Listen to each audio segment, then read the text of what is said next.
E vorrei chiedere a Valerio, nel 4-2-3-1 di Spalletti vedremo ancora i fazzolettini? È fantastico. No, devi sapere che È un martedì pazzesco. Rumori incredibili, rumori.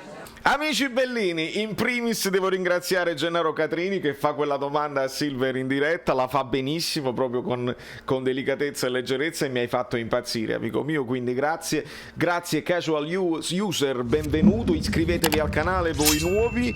Io sono Valerio Puido da New York. Facciamo per completezza, per un fatto di archivio anche mio, la seconda parte del mio intervento a Canale 8 di ieri, e andiamo poi a parlare a fine video di questa situazione di report, perché abbiamo scoperto delle cose, insomma dei dubbi ce l'avevamo, scopriamo delle cose nuove, ma la cosa è talmente grave che veramente non so se vale la pena di continuare. Ci vediamo a fine video, vi finisco di dire una cosa. Valerio, non so se vuoi andare al ristorante di Manhattan. Assolutamente, mettimi, perché Anna comunque è un mito, io la seguo ogni volta che c'è un suo intervento, io pendo dalle sue labbra e capisco la sofferenza, la delusione. Anna non è la sola, molte persone non si fanno capaci. Io dico una sola cosa. Anna verrà?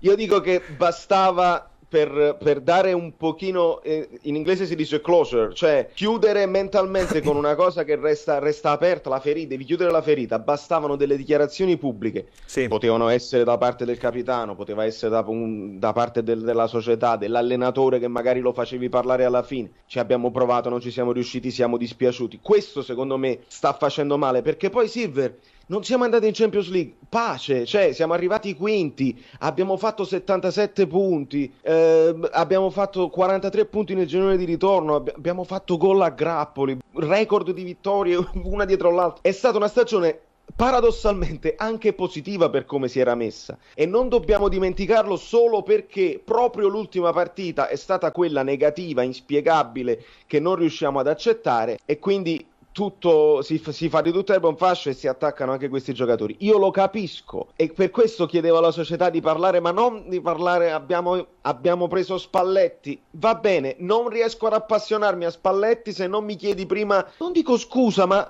condividi con i tifosi il dispiacere. Questo è giusto.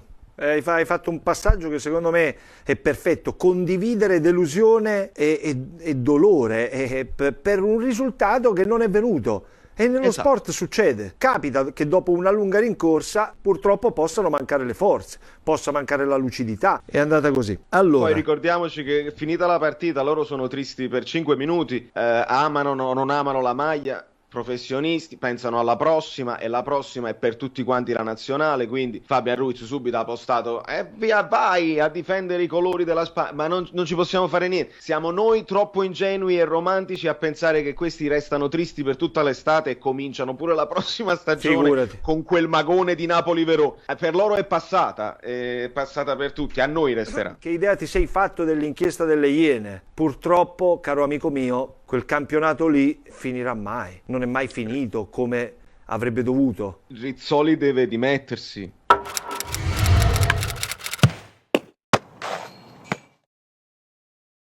Punto. Sì. Rizzoli deve dimettersi, se non arriva da parte sua quella di buon gusto, l'idea di buon gusto di dimettersi, dovrebbero tutti gli altri presidenti della Serie A chiedere le dimissioni. A me questo, quando poi si parla, fa male il silenzio della società, a me questo fa male. A me va bene che tu smentisci che non hai telefonato alla UEFA, sarebbe stata un'operazione simpatia. Telefonare alla UEFA e chiedere spiegazioni se veramente c'è qualche possibilità, va benissimo, lo smentisci, mi va bene. Però il silenzio sulle altre cose del calcio, far finta che niente sia successo quando Rizzoli ha mentito non solo alle Iene, ma a quanto abbiamo capito anche agli organi inquirenti.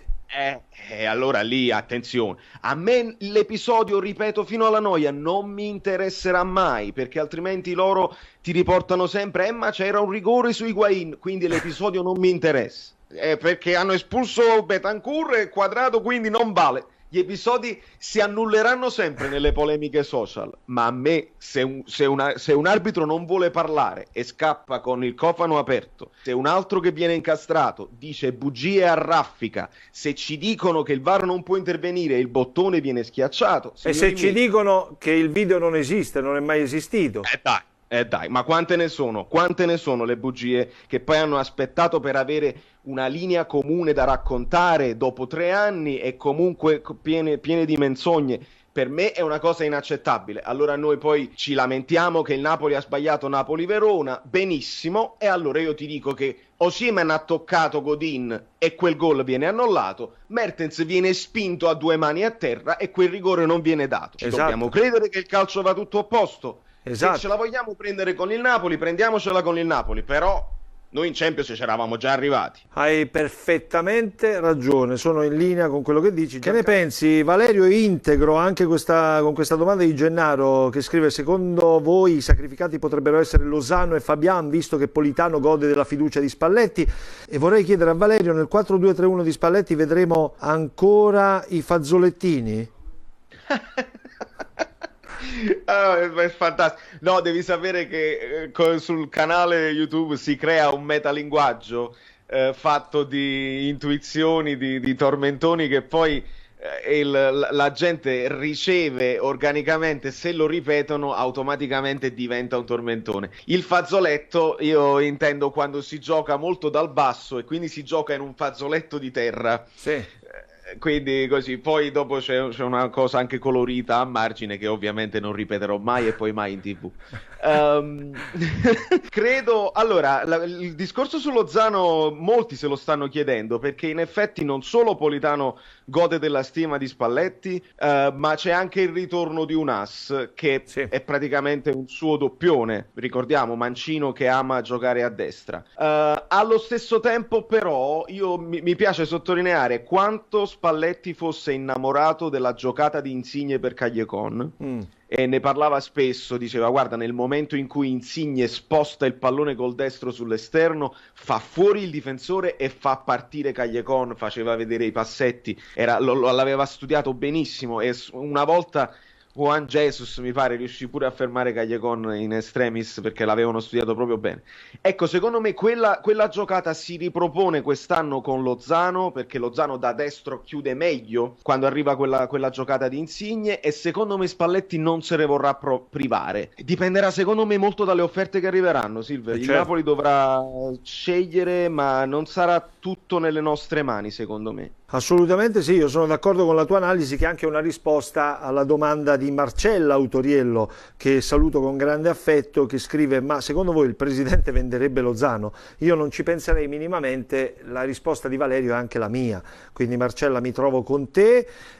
Salvatore Troisi scrive: vendere Ruiz e Insigne, non Koulibaly, per un grande Napoli. Questa mattina i colleghi del Mattino, nelle pagine dello sport di cui è responsabile l'ottimo Francesco De Luca, riportano proprio della disponibilità di Koulibaly a onorare il contratto fino al 2023. Quindi come diceva Valerio, è questione di offerte, di quale sarà il livello delle offerte che arriveranno al Napoli per giocatori che sono importanti. E per salutarti, caro Valerio, sai come lo faccio? Con l'auspicio, l'augurio, che poi è anche certezza, di Aldo Milone. Aspettiamo l'esito dell'esame di Suarez.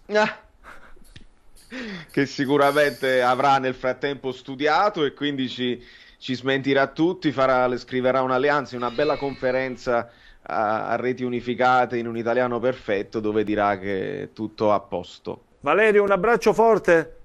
Ti abbraccio fortissimo, Silver, grazie sempre e un saluto a tutti. Un gran piacere, ciao Valerio, grazie a Valerio Fluido Celentano da New York per Caffè Napoli 1926. Allora, signori miei, tutto bello, tutto giusto, ci piace parlare di calcio, di ipotesi di formazione, quello ha sbagliato quella partita, quell'altro invece ci tiene, quell'altro non ci tiene alla maglia, eccetera eccetera, ma tutto questo noi lo dobbiamo inserire in un contesto che è un attimino più ampio e più sporco. Purtroppo l'inchiesta di Report, che cosa, tirando un pochino le fila, io ho dovuto prendere il tacchino perché sono talmente tante le cose che me ne potrei perdere qualcuna. Parliamo di giocatori che convincono altri giocatori a cambiare procura, quindi se ipotesi, no? Sempre ipotesi, perché non mi faccio querelare da nessuno. Ipotesi, giocatore X che dice: se vieni col mio procuratore è più facile che il procuratore che è più ammanigliato, guarda che carriera ho fatto io, posso andare da una squadra all'altra e non mi fischiano nemmeno. Ipotesi, vedi che ti invitano anche di più in nazionale. Ipotesi, no? Perché noi romantici diciamo: ma come Politano ha giocato così bene, portano a quell'altro. Non è il problema nemmeno di Bernardeschi, il problema probabilmente è Sensi, che doveva essere convocato per forza quando non era in grado fisicamente, e fino alla fine ci avete provato. Quindi questi sono solo esempi. Ma poi parliamo di procuratori, parliamo di Mino Raiola, e qui ho una domanda per voi.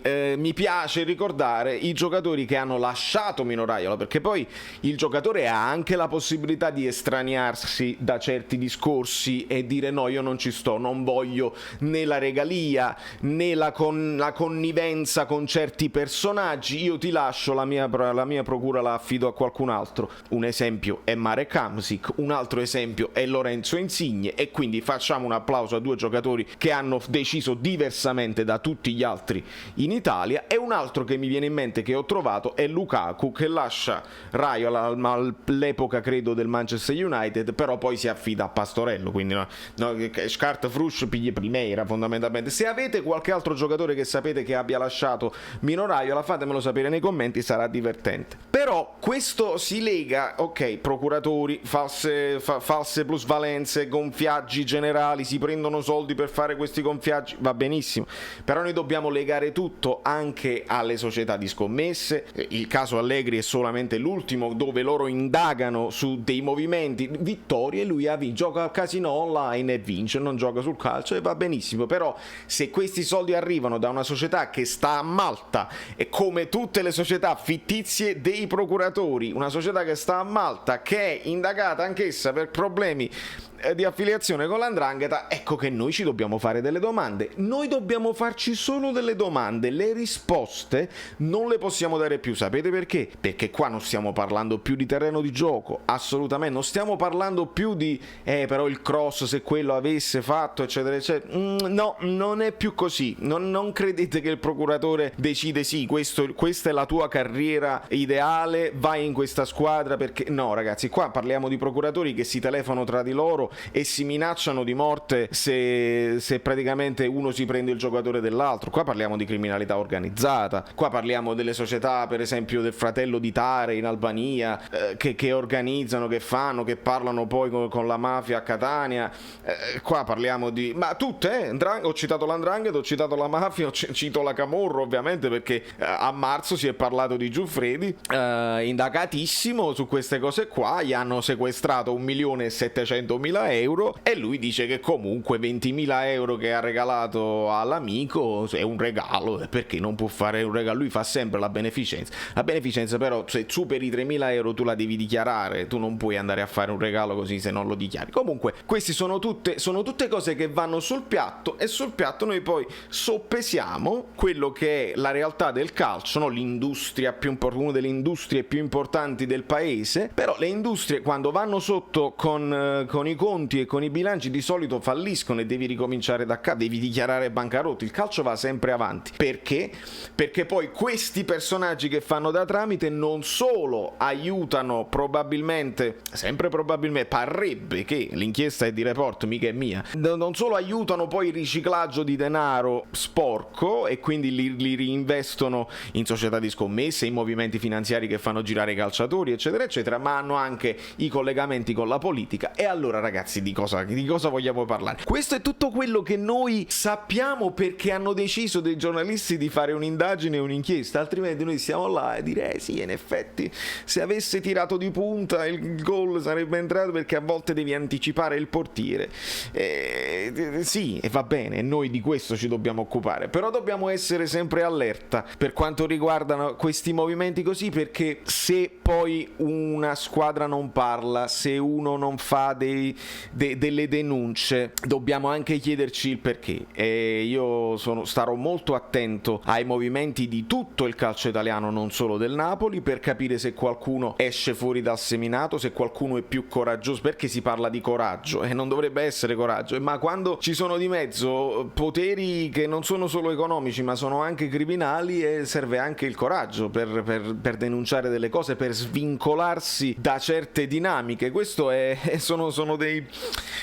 sono degli argomenti che YouTube non va nemmeno bene. Ci sono bambini piccoli, ci sono persone però adulte con cui si può discutere di tutto questo. Da New York, Valerio Fluido è tutto. Non credo ci possano querelare, perché ho sempre detto parrebbe che l'inchiesta alla fine di Report non è mia, ma quello che vediamo lo vediamo. Ci va bene? Ci va tutto bene? Cioè è tutto normale? Vogliamo farlo passare per la solita fuffa, è tutta fuffa? Io credo che questi sono dei criminali. Quindi dobbiamo arrivare ai 10.000. Arriviamoci. Si deve cliccare sopra la cosa così, poi cliccate sulla campanella, poi vi iscrivete al canale Telegram, poi dovete praticamente fare. Basta, sei cringe, quante cose. Tutte le cose bellissime. Io caffè. mi ricordo come mi chiamo.